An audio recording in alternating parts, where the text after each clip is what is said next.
7h, 9h. Europe 1 matin. Il est 7h12 sur Europe 1. Dimitri Pavlenko, vous recevez ce matin la spécialiste des politiques éducatives et de l'enfance, Sophie Audugé. Bonjour Sophie Audugé. Bonjour. Bienvenue sur Europe 1. Vous avez récemment publié avec Maurice Berger l'éducation sexuelle à l'école, paru chez Artege. Le député LFI Paul Vannier et sa co-rapporteuse Renaissance Violette Spielbout ont remis hier leur rapport sur les violences en milieu scolaire, un rapport de 350 pages, dans le sillage de l'affaire Betaram. Voilà, il formule ce rapport 50 propositions à forte charge politique, évidemment.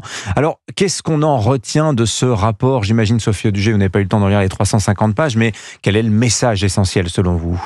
Alors, vous avez raison, il y a un message politique, évidemment, mais derrière le message politique, il y a une réalité de changement d'époque, c'est qu'effectivement, on avait dans des époques anciennes, des écoles privées qui pouvaient avoir des manières un peu plus strictes et un peu plus dures que l'école publique. Enfin, il y a un sujet des violences sexuelles à l'école, d'ailleurs pas qu'à l'école privée, il faut le dire aussi. Alors absolument, c'est-à-dire qu'il faut distinguer... Dans les milieux associatifs, milieu du sport, etc. Alors même à l'école publique. Oui, et dans l'école publique il y a aussi, bien sûr. également des problèmes de violence sexuelle dans l'école publique. De ce côté-là, je pense qu'il n'y a ni de droite ni de gauche, ni de public ni de privé. Quand on abuse un enfant, c'est un crime. Et donc, à ce titre-là, tout doit être mis en place pour les protéger. Ça, c'est évident. Mais quelque part, c'est un autre sujet. C'est-à-dire qu'aujourd'hui... Vous pensez que c'est un sujet prétexte, finalement ? C'est un sujet prétexte, même si, il faut être clair, il y a eu des cas, des faits, des anciens élèves qui se sont organisés pour faire entendre leur voix, et c'est très bien. Là-dessus, il ne faut pas se tromper de combat. Il y a un combat qui consiste à lutter contre les violences faites aux enfants,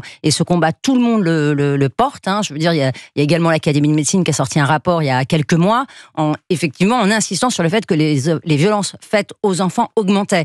Là, ce qui est intéressant dans ce rapport, c'est de dire que ces violences, elles sont faites également dans un cadre qui avait été pour l'instant très protégé, c'est-à-dire le lieu de l'école. Et le lieu de l'école, dans le privé comme dans le public. On se souvient de cette maîtresse qui tapait une petite fille de 3 ans dans sa classe, si vous voulez. Donc, il y a des violences en milieu scolaire, qu'elles soient sexuelles ou physiques ou psychiques.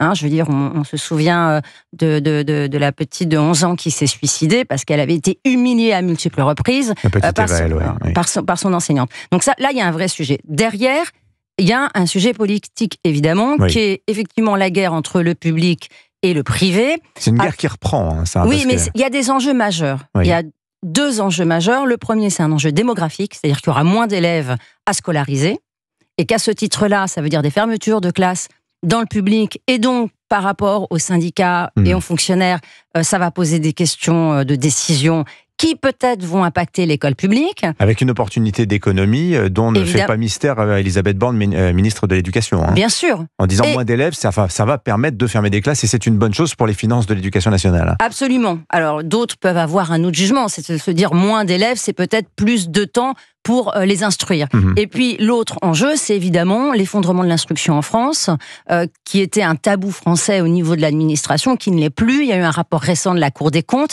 qui est totalement affligeant en termes de conclusion. Ça n'avait jamais été fait, où on constate qu'effectivement, en France, dans l'école publique, en tous les cas la majeure partie d'entre elles, on n'instruit plus les élèves. On a des enfants qui ont un niveau en mathématiques qui est dramatiquement bas. L'enfant de cadre aujourd'hui a à peine le niveau de l'enfant d'ouvrier d'hier. Vous avez parmi on n'a plus de très bons élèves ni en mathématiques ni en littérature, en lettres, etc.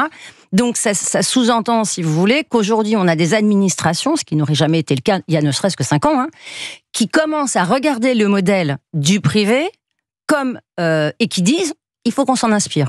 À la fois en termes de décentralisation de la gestion des ressources humaines, à la fois en termes de direction d'établissement, en allant choisir ses enseignants et que les enseignants choisissent également les établissements.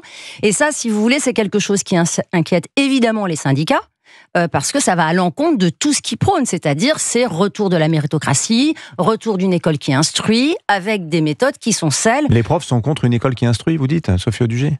Manifestement, puisque vous avez 50% des élèves qui quittent le CM2 sans savoir lire et écrire parfaitement. En tout cas, c'est le rôle que joue l'école privée auprès des parents qui se disent c'est un peu une seconde chance dans bien des cas. On met les enfants dans le privé parce qu'on veut qu'ils réussissent. On sait que le climat scolaire, ça sort de tous les sondages, est réputé meilleur dans le privé que dans le public. Absolument. Quand vous êtes un parent, vous avez 2 objectifs. Le premier, c'est que votre enfant soit en sécurité à l'école. comme le premier objectif. Et le deuxième, c'est qu'a priori, ils y apprennent un petit peu quelque chose. Et quand, par rapport à ça, vous avez une école publique qui s'effondre, eh bien, les parents qui ne sont pas des parents qui vont faire un choix pour des raisons de foi et religieuses, c'est bien toute la question. C'est-à-dire qu'aujourd'hui, la plupart des parents ne choisissent pas le privé pour des raisons de religion. Ils le choisissent. Oui. Pour justement un niveau d'instruction, un encadrement et puis la sécurité. Mais pour revenir à la France insoumise, au rapport qu'il porte contre les violences sexuelles à l'école, l'idée générale qui est portée, c'est de dire qu'il faut plus de contrôle de l'école privée au nom de la protection de l'enfance. Et vous pensez qu'en réalité, c'est un prétexte à une volonté de démantèlement de l'école privée, Sophie Audugé ? Bien sûr. Bien sûr. Je veux dire, les contrôles doivent se faire pour la protection de l'enfance, dans le privé comme dans le public. Je veux dire, il n'y a pas de sujet là-dessus. Bien sûr, il faut contrôler tous les établissements qui sont en contact avec des enfants, que ce soit des établissements sportifs. On a vu le ravage des abus sexuels dans le sport, évidemment. Donc ça, c'est un enjeu qui concerne tout le monde, tous les milieux, des adultes qui sont en contact avec des enfants. Mais le vrai sujet aujourd'hui, c'est comment on réforme l'école publique pour que les enfants y soient en sécurité et y soient instruits. C'est la priorité absolue. Le succès de l'école privée se nourrit des échecs de l'école publique. Merci beaucoup Sophie Audugé d'être venue nous en parler ce matin sur l'antenne d'Europe 1. On reparlera de ce rapport Betaram avec tout à l'heure Alexis Brézet, parce qu'il y avait évidemment une cible politique dans ce dossier. C'était François Bayrou, le Premier ministre. Il en sera question dans l'édito politique tout à l'heure à 8h moins 10. Merci Sophie Audugé, bonne journée à vous.